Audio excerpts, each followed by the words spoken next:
오늘 하나님 말씀은 요한복음 20장 1절에서 10절까지 말씀입니다. 요한복음 20장 1절에서 10절까지 말씀입니다. 함께 읽겠습니다. 함께 교독하겠습니다. 안식 후 첫날 일찍이 아직 어두울 때에 막달라 마리아가 무덤에 와서 돌이 무덤에서 옮겨진 것을 보고 시몬 베드로와 예수께서 사랑하시던 그 다른 제자에게 달려가서 말하되 사람들이 주님을 무덤에서 가져다가 어디 두었는지 우리가 알지 못하겠다 하니 베드로와 그 다른 제자가 나가서 무덤으로 갈새 둘이 같이 다름질하더니 그 다른 제자가 베드로보다 더 빨리 달려가서 먼저 무덤에 이르러 구부려 세마포 놓인 것을 보았으나 들어가지는 아니하였더니 시몬 베드로는 따라와서 무덤에 들어가 보니 세마포가 놓였고 또 머리를 쌌던 수건은 세마포와 함께 놓이지 않고 딴 곳에 쌌던 대로 놓여 있더라. 그때야 무덤에 먼저 갔던 그 다른 제자도 들어가 보고 믿더라. 그들은 성경에 그가 죽은 자 가운데서 다시 살아나야 하리라 하신 말씀을 아직 알지 못하더라. 이에 두 제자가 자기들의 집으로 돌아가니라. 아멘. 아멘. 요한복음에서 예수께서 처형당하신 장면은 놀라운 아이러니를 담고 있습니다. 다른 복음서와 달리 이 요한복음은 이 나사렛 예수, 유대인의 왕, 예수와 우리 어제 그 명패, 예수님의 그 명패, 죄패가 뭐라고 더 써 있었냐면 예수와 하나츠리, 나사렛 예수, 베멜렉 하예후팀, 왕, 유대인의 왕이다. 이렇게 돼 있습니다. 이게 무엇이냐면 요드헤드 밥 헤드, 여호와의 이름이 당시 유대인들에게 엄청난 충격을 주었다는 사실을 다른 복음서는 이런 얘기들을 구체적으로 얘기를 안 했죠. 그러나 요한복음은 얘기를 하고 있는 것입니다. 이 얘기는 요한복음이 매우 유대적이고 매우 히브리적인 이 사고 속에 있는 그 많은 그 유대인들에게 주시는 말씀이라는 것을 볼 수가 있습니다. 그들의 하나님이요, 그들의 왕이신, 그들의 메시아이신 그분을 유대인들이 처형했다. 이거를 고발하는 것입니다. 근데 참 놀라운 것은 그 주님의 말씀대로 이 모든 것들이 됐다는 것이죠. 나무 십자가에 나무 처형, 나무에다가 다 걸어서 세상 모든 사람들에게 그 하나님의 아들을 세상 모든 사람들에게 나무에 걸어서 나무에 달려서 보여주고 있다는 것입니다. 이게 얼마나 큰 역설입니까? 십자가 처형은 극심한 고통을 유발하고 인간을 죽이는 가장 잔인한 형벌이라는 점에서도 당시에 항상 그것이 문제가 돼 있었습니다. 그런데 어떻게 유대인들이 자기들의 메시아로 오신 여호와 하나님을, 그 하나님의 아들을 나무에 달려 죽게 할 수 있겠느냐. 이게 요한의 얘기입니다. 요한이 유대인들에게 그 얘기를 하는 거예요. 이것을 읽는 독자들에게 어떻게 신명기에 기록되어 있는 대로 아들을 나무에 달려 죽일 수 있겠느냐. 너희들은 그거를 그렇게 나무에 달린 자마다 하나님의 저주를 받은 자라고 얘기하지 않느냐. 신명기의 말씀대로. 굉장히 큰 역설을 포함하고 있는 것입니다. 십자가는 저주요, 형틀입니다. 어떻게 인간이 고안한 가장 악독한 저주의 형틀이 이 죄인이 아닌 하나님의 아들이 달려 죽게 하셔야 했는가? 이것이 십자가에 담긴 역설입니다. 하나님의 아들은 어떤 분입니까? 하나님의 아들은 천지 만물을 창조하시고 다스리시는 하나님의 대리인입니다. 하나님 쪽에서 하나님이 보내신 하나님의 아들인 거예요. 그분은 천지 만물을 창조할 때 함께 창조하신 분이세요. 하나님이십니다. 그런데 십자가는 이 땅에 심겨진 나무 중에서 가장 가혹하고 잔인한 나무인 겁니다. 이 나무를 사용해서 형틀을 만들었거든요. 근데 나무의 목적은 이 땅을 풍요롭게 하는 건데, 근데 이 나무는 잘라서 형틀로 하고 있으니 나무 입장에서는 그게 얼마나 잔인한 겁니까? 근데 그렇게 사용되고 있는 그 나무, 그 십자가예요. 그 형틀로 사용되고 있어요. 사실은 그 나무는 누구를 상징하는 겁니까? 그 십자가는요, 죄가 죄인지도 모르고 밥 먹듯이 범죄하는 인간 모두를 상징하는 것입니다. 그 인간이 굳게 십자가에 달리면은 그걸 뭐라고 할 수 없어요. 그건 당연한 걸 수도 있죠. 그런데 그 하나님의 아들을 단 거예요. 하나님은 인간을 너무너무 사랑하셨습니다.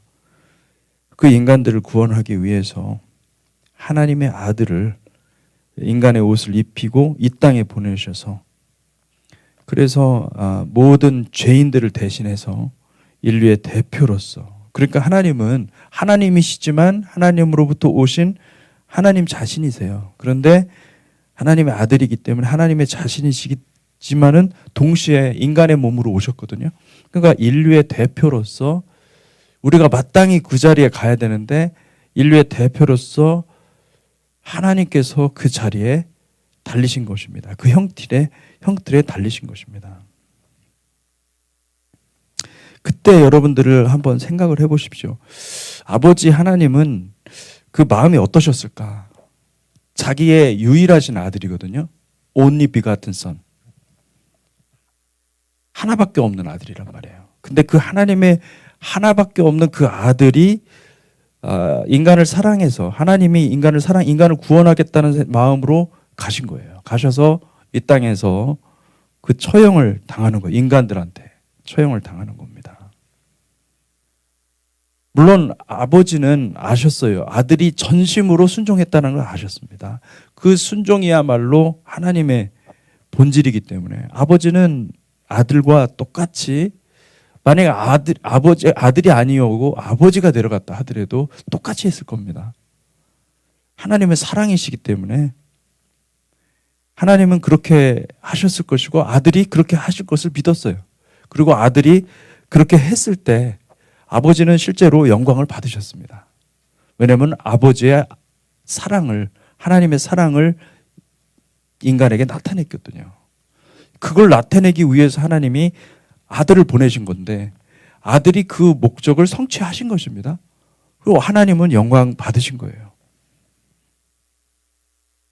여러분, 하나님의 사랑은요, 이게 어떤 우리가 감정적으로 많은 사람들에게 감동을 주는 어떤 그런 것으로 생각하는데 그렇지 않고 가만히 보면요, 사랑은요 순종입니다. 아들의 순종을 통해서 하나님의 사랑이 나타나는 거예요. 하나님의 사랑의 본질은 아들의 순종, 바로 십자가를 달리시는 아들의 순종을 통해서 아버지의 사랑이 나타난 것입니다.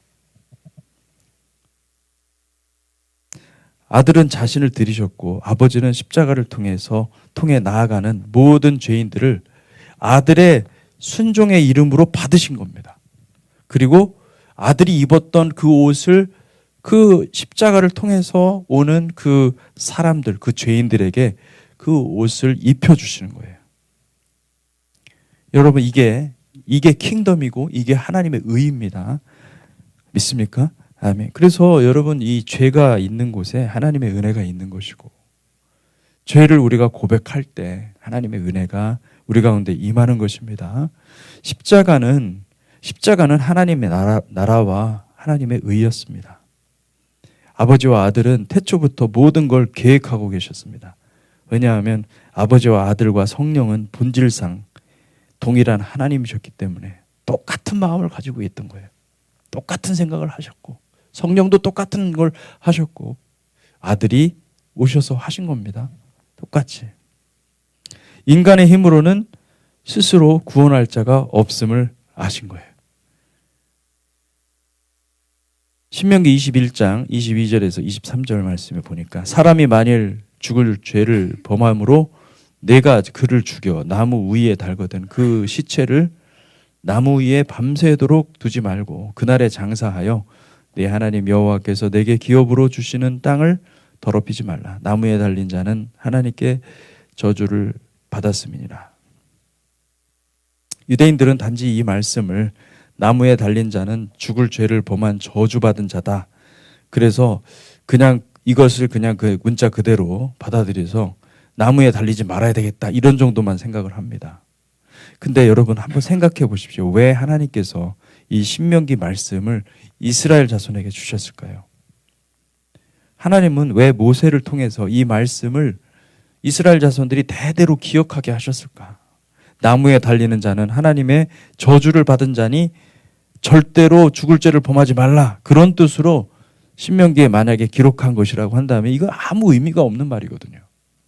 누구든지 죄 짓는 것은 옳지 않죠. 그런데 일부러 이 신명기 말씀을 통해서 이렇게까지 말씀하시는 것은 하나님의 마음을 표현하는 것입니다. 아버지의 마음을. 23절에 보니까 이렇게 표현되어 있죠. 그 시체를 나무 위에 밤새도록 두지 말라.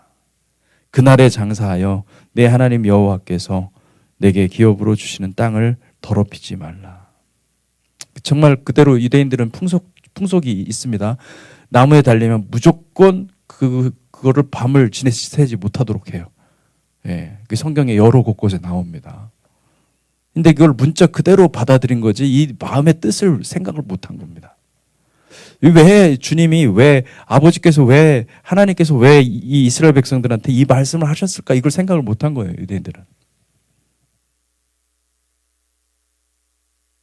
그거는요, 사람을 나무에 달아 매는 것을, 그러니까 결국은 아버지의 아들, 하나님의 아들이 그 나무에 달려 돌아갈 것을 아셨다라는 거예요. 아버지께서 아셨고, 그리고 그것을 사실은 아버지의 계획 가운데 있었던 겁니다. 근데 아버지도 하나님도 그것만큼은 보고 싶지 않은 거예요.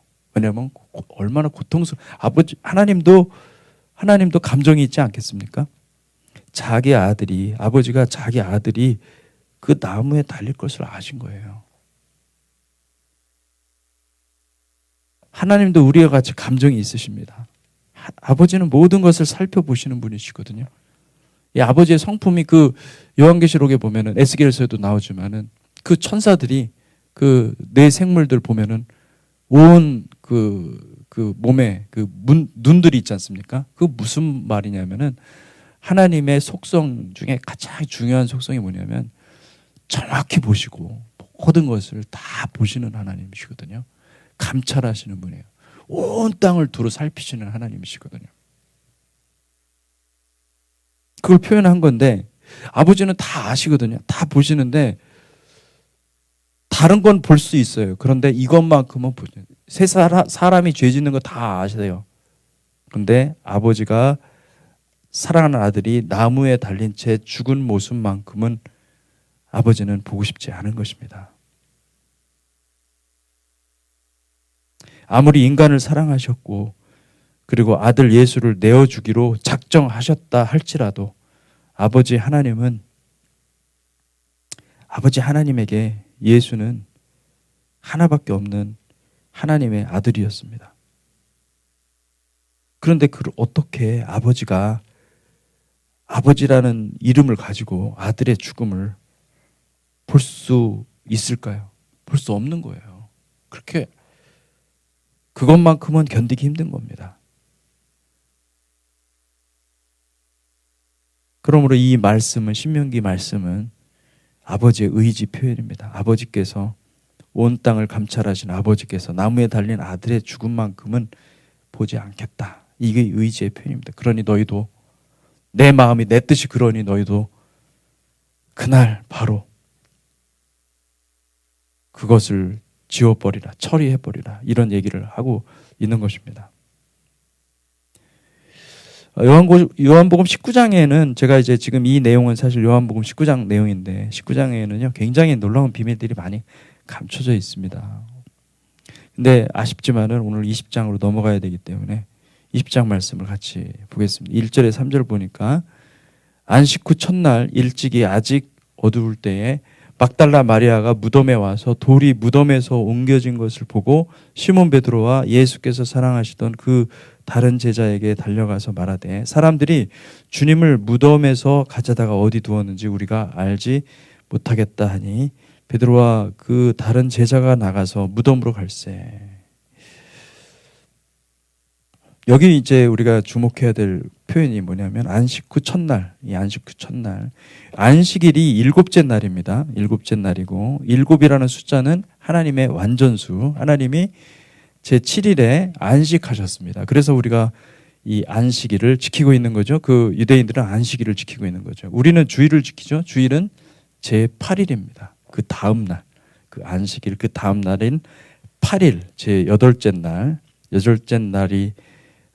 여덟째 날에 우리가 주일로 지키고 있는 것입니다. 이 7과 8의 차이는 뭐냐면 7은 완전 수지만 하나님의 안식, 킹덤의 숫자이지만은 이 8은 뭐냐면요. 8은 7 다음에 새롭게 시작하는 겁니다. 맨 첫, 주일의 첫 번째 시간이 새로운 시작. 숫자 8은 새로운 시작을 알리는 메시아의 숫자입니다. 노아는 안식을 가져오는 자의 의미에 메시아를 가리키고 있고 그리고 또 그의 8식구, 이 8이라는 숫자가 사용되고 있습니다. 이 8식구 역시 무엇입니까? 새로운 인류의 출발, 새로운 인류의 시작을 암시하는 것으로 해석할 수가 있습니다. 이 8이라는 것은 그래서 메시아가 임하면 새로운 시대가 열린다. 그렇게 이해를 할 수가 있는 거죠.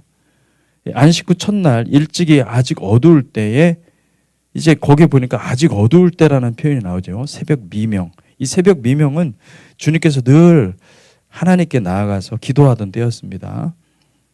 창세기에 보면은 이 놀라운 얘기가 있죠. 유다의 그 며느리 다말의 이야기에서 다말이 그 유다에게서 쌍둥이 자녀를 낳죠. 그 쌍둥이 이름을 여러분 아시죠? 베레스와 세라. 한국말로는 베레스와 세라입니다. 성경에서 쌍둥이가 나오면 여러분 일단은 무엇을 생각하시면 되냐면 투인을 나오면은 이 속죄일에 그 아사셀 염소와 여호와를 위한 염소 이 두 가지가 쌍둥이였어요. 아이데니컬 트윈. 그리고 또 누가 또 쌍둥이죠? 왜 에서와 야곱이 쌍둥이였잖아요. 그죠? 이게 다 이제 하나님의 뜻하신 가운데 계획하심 가운데 이게 우리 가운데 주어지는 건데 이 베레스와 세라를 히브리어로 보면 페레츠와 제라흐입니다. 제라흐. 이 페레츠라는 말은 찢다, 가르다, 부수다 이런 의미가 있고 이 제라흐는 열다, 동이 트다, 새롭게 아침이 밝아오다 이런 뜻이 있습니다. 빛이 딱 오면은 서서히 올라오잖아요. 서광이 올라오잖아요. 그러면은 이제 그것을 제라흐라고 그러는 거예요. 제라흐. 그러니까 페레츠와 제라흐. 그래서 유대인들은 이 메시아가 오면 이 킹덤을 하나님께서 우리 가운데 들어오실 때 이 두 가지 방식으로 온다는 거예요. 첫째는 가르고 찢고 부수고 임할 것이다. 갑작스럽게 아무도 예상치 못하게 뚫고 들어오시는 하나님, 메시아.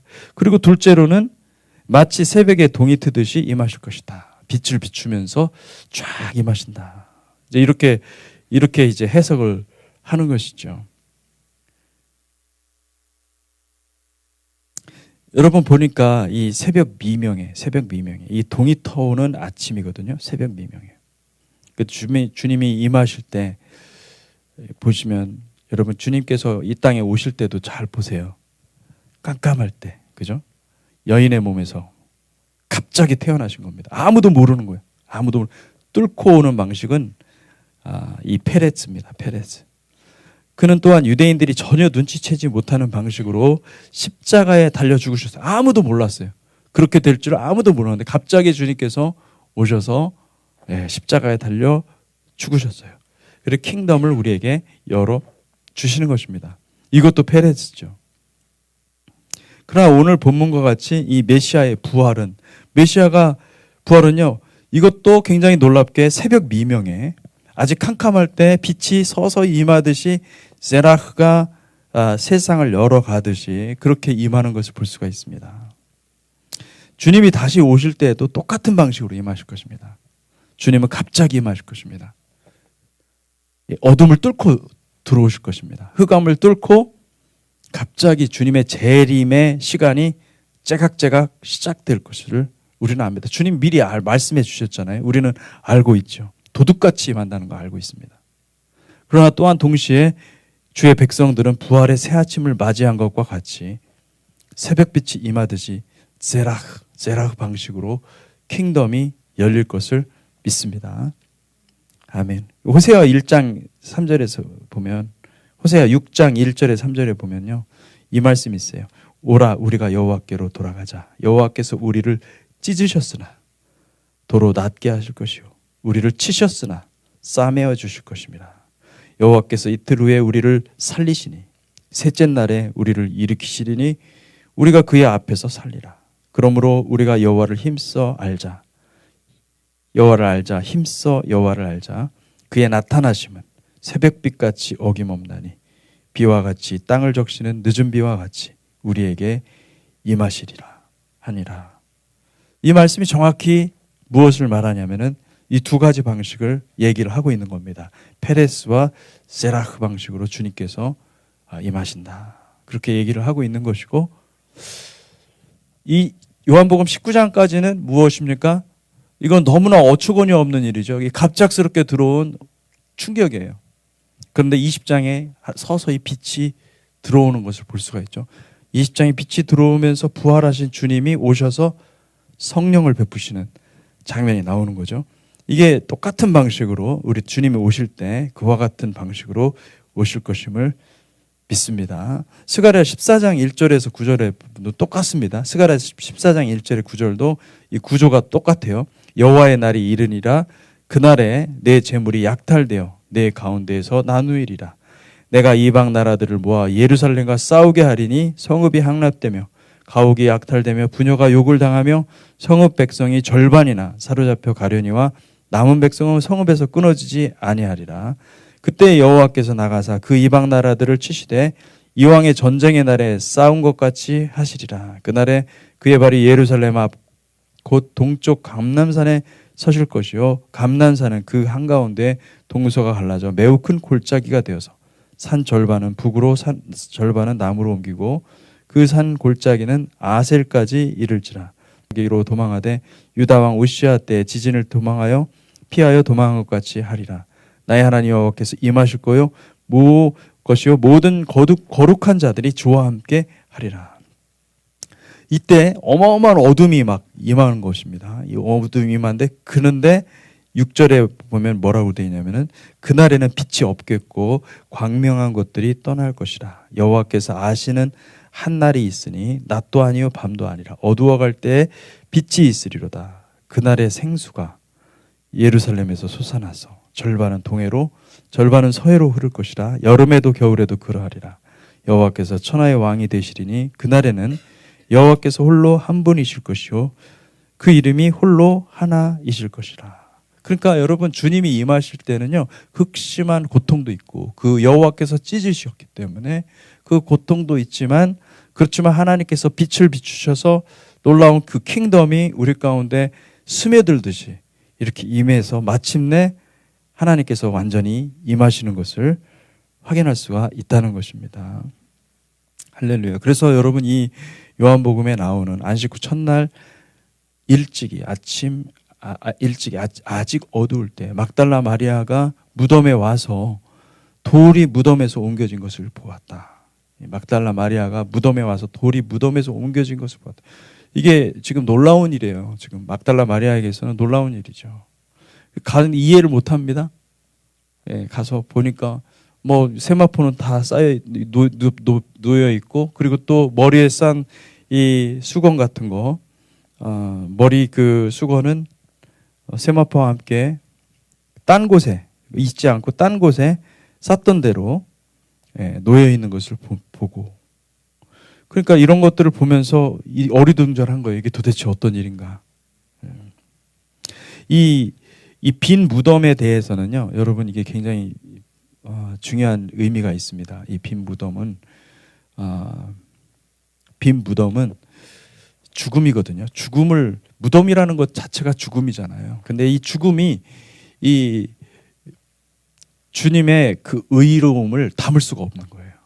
예, 담을 수가 없는 거예요.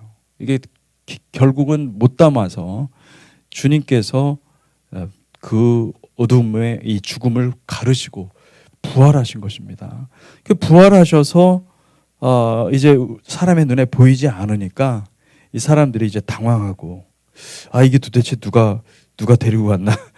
여러분 생각해 보세요. 아니 누가 만약에 훔쳐간다 그러면 시신 도둑이 훔쳐간다 그러면은 그 세마포와 이 머리에 싼 수건을 벗겨가지고 도망가겠습니까? 말도 안 되잖아요. 이게 이해가 안 되는 거죠. 이 사람들이 어리둥절한 거예요. 이게 도대체 어떻게 이런 일이 벌어졌느냐? 예, 이걸 일부러 이렇게 기록을 하는 것입니다. 아무도 이런 일을 할 수가 없을 텐데 어떻게 이런 일들을 일어났을까? 그들이 어리둥절하고 있을 때 이제 11절에 보면 누구를 만나는 거죠. 예. 흰옷 입은 12절 흰옷 입은 두 천사를 만나게 되는 것입니다.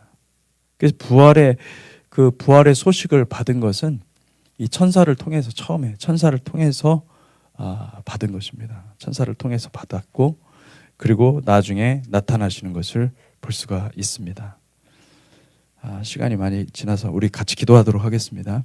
하나님 아버지, 부활의 아침을 맞이합니다.